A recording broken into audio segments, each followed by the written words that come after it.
So one of the best players on the Bucs' entire roster had an unexpected procedure done that's going to cause him to miss some time this season. The problem is a couple of teams they got to go up against during his absence have some insanely talented players that will most likely take great advantage of this player's absence. So I've got to talk about why this is a bit concerning for the Bucs. One young NFL player getting scammed, a former NFL player looking the fool once again, and more right after.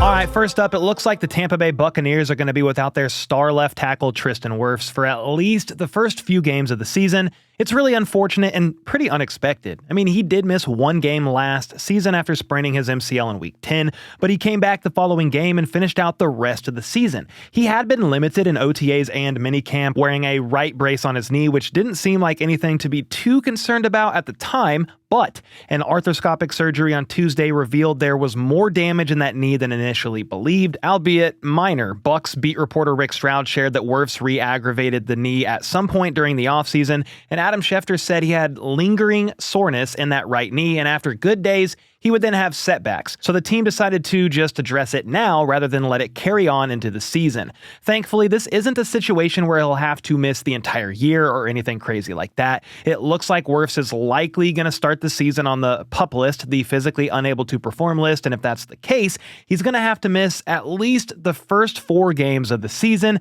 and that's just the minimum. He could miss more than that, but hopefully he's good to go after those 4 weeks because they need that guy out there. I'll get into who they're playing here in a second, but he's important to the team because he's been top 5 in his pass blocking grade per PFF the last 3 years, and that's compared to every offensive lineman, not just tackles, and he also had the highest grade out of all of them last year. You don't need PFF to tell you how great he is either. Wirfs was a day 1 starter after being drafted in the first round back in 2020. His rookie year was the season that Tom Brady came to town and led them to Super Bowl 55 and all that fun stuff. As a Chiefs fan, I love to talk about. Then the last couple of years, he's been protecting Baker Mayfield's blind side, playing a role in Baker's career rejuvenation. The Bucs gave him a historic contract last offseason too, making him the highest paid offensive lineman in NFL history, a 5-year, $140.6 million deal that pays him just north of $28 million per year. He's still just 26 years old and has been fairly healthy over the course of his career, missing only 4 games in 5 seasons. So hopefully once he recovers from this surgery, he can put this knee issue behind him for good, as he's still got a lot of football left ahead of him. I'll tell you this, the sooner he's back, the better, because the Bucs' first 3 weeks of the season aren't impossible to win without him. It's the Falcons, Texans, and Jets, but that Texans D-line has me pretty concerned for Baker week 2. After the Jets in week 3, though, it's the Eagles, Seahawks, 49ers, then Lions. So I'm sure every single Tampa Bay Buccaneers fan are all hoping the same thing. Wirfs returns week 5 at the very latest. Next up, we got to talk about Vikings edge rusher Dallas Turner getting scammed out of an ungodly amount of money, at least to the average person. Apparently back in February, a scammer called Turner claiming to be a JP Morgan Chase banker. They told Turner that somebody was trying to impersonate him at a Chase bank in Arizona, and in order to prevent them from fraudulently withdrawing money, he should transfer his money into 2 separate business accounts.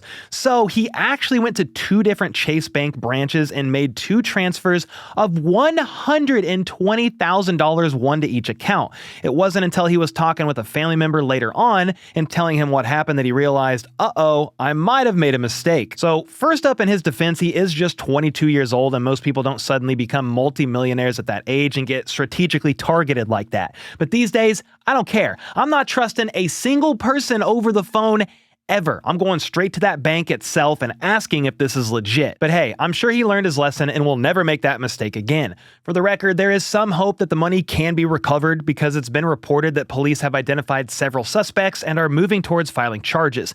At this point, less than $2,500 has been recovered, so about 1% of the money in total. Hopefully he's able to recover most of, if not all of it, because while it's not a lot in comparison to the nearly $16 million he'll make on his rookie deal, that's still nearly $250,000. And sadly, we've got to talk about another player, a former Viking, at that's been having some money troubles of his own. And I'm talking about the running back, former legend himself, Adrian Peterson. If you guys remember, he went viral a few weeks ago after a video of him getting into a fist fight with someone over a poker game surfaced online. AP kind of downplayed it after the fact, saying that he and the other guy were friends and it was just two guys settling a disagreement, though he did say he regretted the entire incident. Well, apparently he didn't regret it too much because look at this. Last night, Adrian Peterson signed a contract with Celebrity Boxing and is going to fight this same dude in an actual boxing event. This guy's name, by the way, is Joe Castaneda, and he also signed a contract earlier this week. So this thing is in full motion. We don't know when or where this is taking place yet, but the founder of Celebrity Boxing confirmed that it is happening and he's getting to work on all the details right away. I have no idea if this other guy, Joe Castaneda, has much fighting experience, but he must have at least some training because he kind of smacked AP around during that scuffle weeks back. To make matters worse, AP does not have a great track record when it comes to throwing hands. Back in 2022, he got knocked out by Le'Veon Bell in a celebrity boxing match. That was kind of embarrassing in its own right, but if he gets knocked out by this random dude, it's going to take things to a whole nother level. The downfall of AP has been pretty sad to watch. Last year, he was court-ordered to forfeit over $12 million in assets to pay off loan debt. Then back in April, he was arrested for a DWI in Minnesota while driving back to his hotel from the Vikings draft party.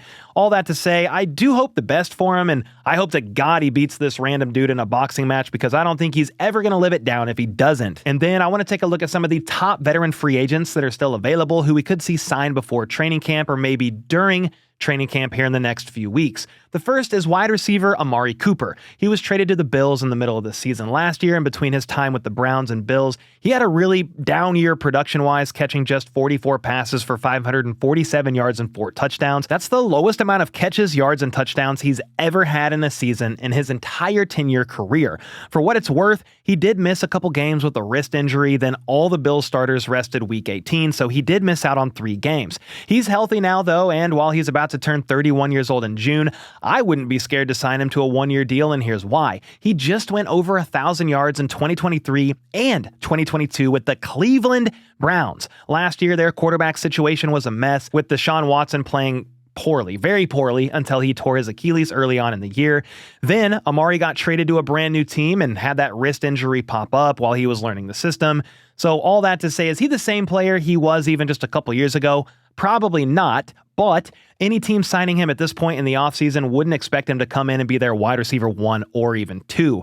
On top of Cooper, there's also Keenan Allen, who is 33 years old, but even as a quote-unquote old man with the Bears last season, he still caught 70 passes for over 700 yards and 7 touchdowns. Holy sevens. That was in just 15 games too, so I think there's a lot of teams who would welcome that kind of production. Then on the other side of the ball, there's a couple of interesting names to watch out for at cornerback. Rasul Douglas is still available. He's been a solid corner in the league for years with nearly 20 career interceptions and 79 passes defensed. The problem is he's on the wrong side of 30 and did have a down year with the Bills in 2024, as evidenced by the dip in his PFF grades. So while his play may be declining as he's getting older, he could in theory still be a solid rotational guy in most secondaries, and unlike this next guy I'm going to talk about, he doesn't have any major injury concerns. Asante Samuel Jr. is the guy I'm talking about here, another cornerback still on the market.